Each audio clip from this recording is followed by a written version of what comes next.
What's happening, Carolina fans? Welcome to Two Fans in the Stands, a podcast related to all things Carolina Panthers and North Carolina Tar Heels. I'm your co-host, Tony. And I'm your co-host, CJ. Let's go.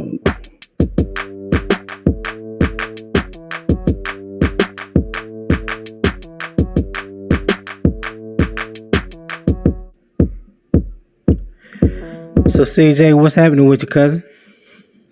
It is a great day to be a Tar Heel. Man, let me tell you, it is a great day, any day that we can hold on to that great victory bell. Can I get amen? Amen.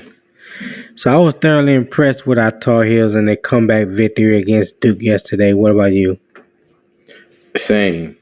Now, mind you, I think Lady Luck was definitely on our side on that last drive by Duke. Right. But I will take it no matter what. I will take it. A win is a win. True indeed. So what were your thoughts on the game? Did you see anything that you were looking for in particular? Well, I keep preaching defense. And this game was kind of it was kind of weird, because I always say that they show up in the they disappear in the second and third quarters, and they show up in the first and the fourth. Well, it was like this time they showed up in the first quarter, they disappeared in the second, they showed up in the third, and they disappeared in the fourth. So it was still like kind Houdini, of huh? They was putting the Houdini act. Yeah. It was still 2-2, but it was a staggered 2-2 this time. Instead of the usual, 1-2-1, it was a 1-1-1-1. But I mean, I at the end of the day, I can't be too mad. Like I said, they got the W. It was wild. It was really wild. I was not expecting Duke's rushing offense to give Carolina this much trouble, especially after what they did to Miami's rushing offense last week, because they basically shut it down. But Duke was really running that read option to perfection. Man, almost 300 yards. I'm telling you, when I say they were setting the edges, and those running backs were just coming across the edge, and had to make maybe one person miss 10 yards down the field. Right. And then some of them, it was all the way down the field, touchdown. But yeah, I did not see that coming. I really didn't. But hey, like I said, we got the W, and we get to keep the victory bell in Carolina blue for one more year. Four consecutive years now. So this year right here make 5. So Tony, what were your thoughts on the game last night? I thought the game was pretty good. I was happy to see the resilience that the defense showed, even when the game looked like it had gotten out of hand and Duke took that lead in the fourth quarter. As a whole, the offense showed some fight and, coming back and scoring that last touchdown. But I was glad that the defense didn't let Duke come out in the third quarter and score another 14 points like they did in the second quarter, because that was always Carolina's Achilles heel the first 3 or 4 games of the season. It was normal for us to lose the second and third quarters. So I was glad to see that didn't happen. I was also glad to see Drake May kind of bounce back, and have his type of game, 28 for 38, 380 yards and 3 touchdowns. Even though he did have 2 fumbles, those 2 hiccups, but overall, I still think he played a pretty good game. The receivers, Josh Downs, he gonna do what he do. All right. But Antoine Green is my biggest surprise. For him to be a true freshman, he is really showing out. So I'm glad that the production that he's given to Carolina on the outside, Josh Downs is working the inside from the slot. But one thing I didn't like the fact that Drake May was the leading rusher for us, yesterday. 18 Yeah. carries, 70 yards. I don't think that's ever a good look when your starting quarterback is also your leader rusher. So No, never. that I just want to see them get that together, clean that up. Even though the defense gave away close to 300 yards rushing, they hung in there. For the most part, they Yeah. hung in there. They did what they needed to do, and I believe now we are. We're 6-1, 3-0 in the conference, and we sit in the top. We sit in the top, the Coastal Division. So it's it's looking a lot better than I thought. Because if you would have asked me 5 weeks ago, do I think that we're gonna be 6-1 and 3-0 in the conference? I would have told you hell no. I don't know what you Man, who you drinking, telling? but I don't want none of that. Whatever it is you drink, I don't want none of it. So Who you I am telling? thoroughly surprised, thoroughly happy. Like I said, I just hope that the defense each week can get just a little bit better, just a little bit better, Mm-hmm. just a little bit better, and hopefully by the end of the season, we're looking good. And I also think that we came into the rankings ranked 22 this week. So I think we're in the You know what? AP 25. I ain't gonna lie. I know this. I know this sounds stupid as hell, but I'm gonna say Okay. it anyway. I swear, I wish they stay out of them damn rankings. I'm not even gonna What? lie. I'm serious. Call me superstitious. Call me whatever. But I was thinking that the other day. I was like, if they win this game, I said, I hope they kind of stay out the top 25.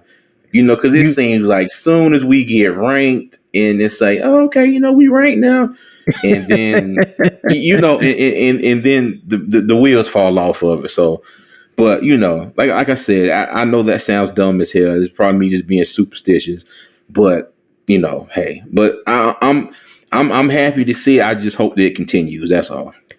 but for the record, you are superstitious. Like you don't even like to answer my call or answer my text I messages sure before the don't. game or anything. I'm I like, sure okay, don't. I see what he's doing. Mm-mm.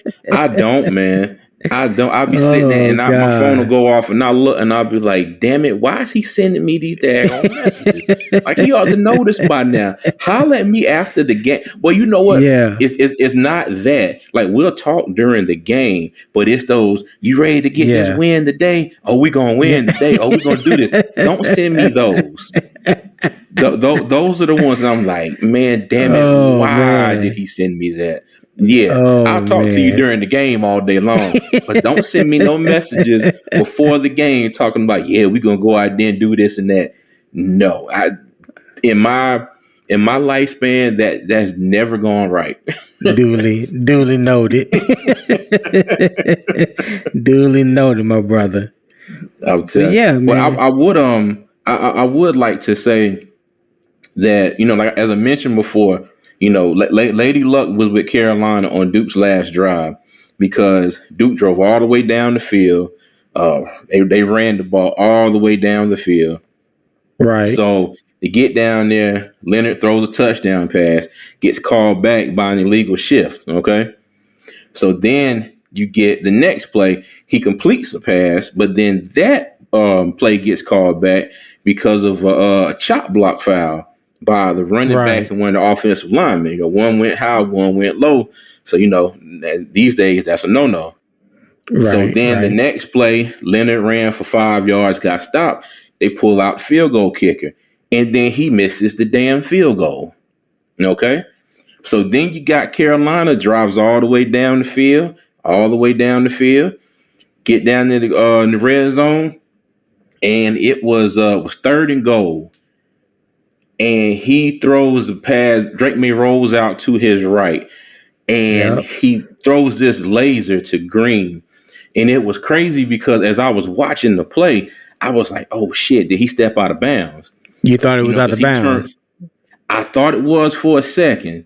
Then they Yeah. showed the replay, and it was crazy because now Carolina fan all day, every day, for as long as I live. But I wouldn't have been surprised had they not called that a touchdown, because it was one of those situations where if they would have called him out, they would have stayed with that call and called it incomplete. But the fact that they called it a touchdown, they had to stick with it, because it was really depending on how you were looking at it.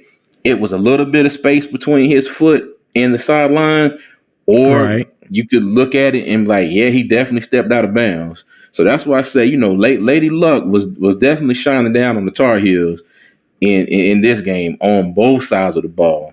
Well, I So appreciate her being there. hey, let me tell you, get her season tickets. Tell her to Yeah, I come back. appreciate her being there. Yeah, she can come back Hmm. anytime.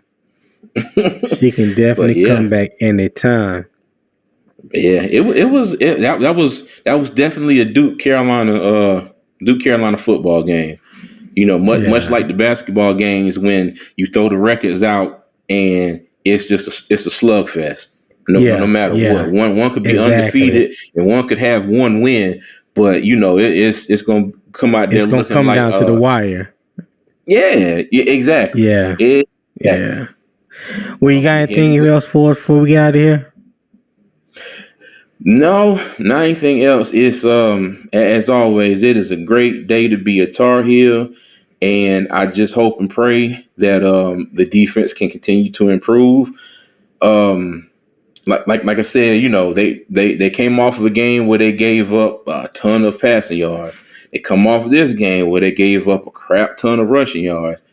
Maybe next Right. game we can put all this together and kind of, you know, put together another defensive game like we did versus Virginia Tech. Little by But little, my friend. Little by hey, little. little by little. But you know what? Last week the defense had to hold off Miami to secure the win. This week the Right. offense had to go down. They had to make a play in the end to win the game. So I take it like this. I take it as they're learning on both sides of the ball. And these situations will do nothing but give them experience going forward and will help them when these situations come up in games down the road. So, hey. Well, everyone, that will do it for us this week. We will see you in 2 weeks on October 29th for our homecoming matchup with the Pitt Panthers at Kenan Stadium in Chapel Hill, North Carolina. Until then, Tar Heel fans, we out.